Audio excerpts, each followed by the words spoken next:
Hi, welcome back to my channel. This is my second video and I'm super excited. I'm really excited today because today is Spooky Sunday, and so I'm so excited. So the story I'm going to be talking about today is about Devil's Gate. Devil's Gate resides in Pasadena, California. Now it's it's a river that runs through a cave. And so originally it was called the Arroyo Seco, which the Tongva Indians had believed that the water running through the cave sounded like children's laughter. So they always believed that it was a coyote spirit that was in the cave. So in the 1920s, though, it ended up being dammed. So they dammed the cave up, but they gave it its rather interesting name of Devil's Gate. And the reason they named it Devil's Gate is because the rock formation looks like a devil's head. It's got horns, it's really spooky, it's really creepy looking. So flash forward into the 1940s.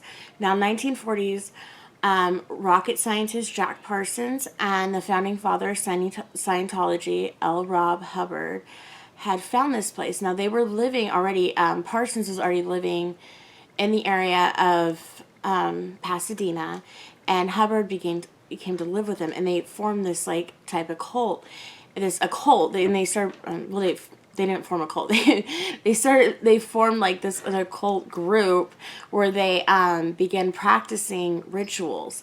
Now they discovered this Devil's Gate, and so they began practicing the rituals at the Devil's Gate. Now they were practicing these rituals because they wanted to summon the Antichrist, that they called the Moonchild. And the reason why they wanted to summon the Antichrist was because they thought by summoning it, they would be able to overthrow Christianity and basically push us into a whole new eon, a whole new, it'd be like a whole new world order of evil. Whether we have this, instead of having Christianity and people being good, we'd have more of an evil life, and demons would take over, and a whole new world order. So, mysteriously though, Parsons died in the 1950s from an explosion. Now, after this explosion, things get weird because kids started mysteriously disappearing in Devil's Gate. Whenever they'd go to play over there, they would just vanish. Now, two of the really known children that have disappeared there. The first one was on March 23rd, 1957, and it was 8-year-old Tommy Bowman. Now, Tommy Bowman was out with his parents hiking at a trail above Devil's Gate, and I'm sure he was having the time of his life, whatever, and he ran ahead of his parents, and he turned a corner, and when he turned the corner, he disappeared. He vanished into thin air. His parents could not find him, and he was literally just in front of his parents, and now he's gone. And so they had, of course, they brought out rescue teams, they brought out helicopters, they searched for him, they thought he was kidnapped, they thought he was lost in the woods, never seen again. So that's rather, it's mysterious. Where did Tommy go? Where did he go? And so after 3 years later, Bruce Creeman, 6-year-old Bruce Creeman, was on a camping trip with his YMCA group, and they took the kids out hiking. Now, Bruce was a little slow, and so he slowed back, and he was getting out of breath, and he couldn't keep up with the other kids. So since he couldn't keep up, his counselor, finally went back to the back of the group where he was and told him, why don't you head back to the trailhead and go back to camp? And when the counselor stood and he watched Bruce walk back to the camp and walk back to the trailhead, and he never made it back to the camp, and he vanished. He once again, just like Tommy Bowen 3 years earlier, vanished into thin air, never to be seen again. And once again, they had brought out search teams. They looked for this poor boy, they searched for him, never seen. Even with the helicopters, nothing. Nobody knows what happened to them. Now, what's so interesting, though, is around this time, there was a serial killer named Mark Ray Edwards. Now, Mark Ray Edwards, though he does claim the murder of 2 of the children that went missing, He doesn't claim all of them, though. So he claims that he killed two, and at the time he was a construction worker. And so he buried the two bodies underneath the freeways of California. So those bodies have never been found.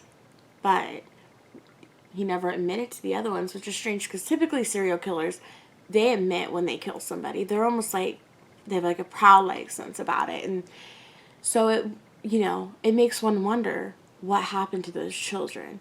Now, some do believe that those rituals that Hubbard and Parsons so long ago really did do something, and that was open a portal to hell.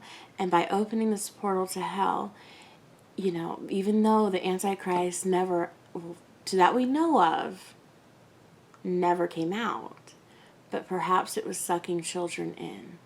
And that's why children are disappearing. Because what other explanation would we have for these children just to vanish? Another possibility would be that people are blaming the negative energies and negative beings that are around the area that's caused from these rituals. So perhaps these negative beings, these negative rituals, are coming out of the portal, and they're the ones kidnapping the children. Or perhaps it's the Antichrist, the moon child, that is coming out of these portals, and that's what's taking the kids. But whatever the case, it's possibly something negative and definitely not good, and it's stealing kids. And of course, we have the other option, and that other option is that Mark Ray Edwards really did take those kids. He could have. He perhaps was hiding in the bushes when little Tommy ran around the corner and swooped him up. We don't know. But that definitely is another possibility, isn't it? That perhaps he's just not admitting to all those crimes. And Mark Ray Edwards really did murder those children, but he doesn't want to fess up. I mean, they really don't like child killers in prison. Could that be what happened to all those kids? Or maybe they were really falling into the portals of hell. We don't know. And we've never figured it out. And maybe we'll never find out. They'll forever just be a distant memory that people think of when they visit Devil's Gate in Pasadena. Anyways, thank you for joining me for Spooky Sunday. I really enjoyed this story. There's better stories. There's longer stories that I have planned in the near future. Thank you again for watching. I'm really excited. So yeah, I have every Sunday I want to do a Spooky Sunday, so it's going to be different stories, and I have, like I said, plenty other things planned. There's a few, so I don't want to just focus on ghost stories or things like that. I definitely do want to do ghost stories, and I definitely want to do supposedly true ghost stories. But I also do, serial killers and conspiracies. The conspiracies ones, I'm really excited about to do conspiracies. There's definitely a few things I have planned. A couple ones that are two-parter because there's so much I want to go to on them. And stay tuned because there's definitely something coming for tomorrow too. If I can get it edited, hopefully I can get edited. There's a lot. So that one took me today a while to film. So hopefully I can get it all edited and all out there for tomorrow. I'm still, my editing skills definitely are not the best whatsoever. So fingers crossed I can get it out in time. And hopefully learn how to smush videos together because that one I haven't learned yet. So I'll probably be working on that day tomorrow, but it'll definitely be out tomorrow. Well, hopefully. I don't want to say definitely, even though I just said it, but I don't want to say that because I don't want to say definitely and then it doesn't come out. I don't want to lie. So hopefully it'll be out tomorrow, and that's about it. And if you want to see this makeup look and how I did it, that's part of the video. Well, that's basically what the video is about tomorrow, so stay tuned for that. That's what I have to edit. It's probably going to take a while. Anyways, thank you guys so much. Thank you guys so much for watching, and perhaps maybe you should visit Devil's Gate, and hopefully you don't vanish. Anyways, have a good night. Thank you so much. Bye-bye.